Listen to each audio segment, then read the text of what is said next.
You ask Tiger to solve. This deals with linear equations with one unknown. The final result is v equals -7/8. Let's solve it step by step. Simplify the expression. Expand the parentheses. Multiply the coefficients.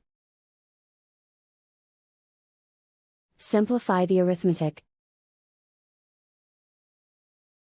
Group like terms. Combine like terms. Group all constants on the right side of the equation.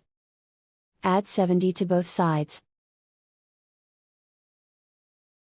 Simplify the arithmetic.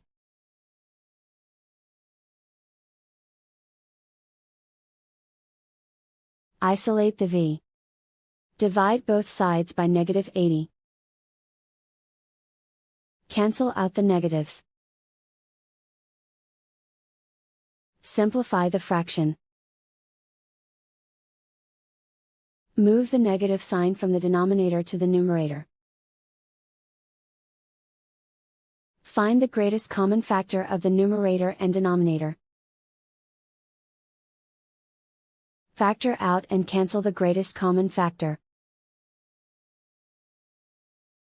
And so the final result is v equals -7/8.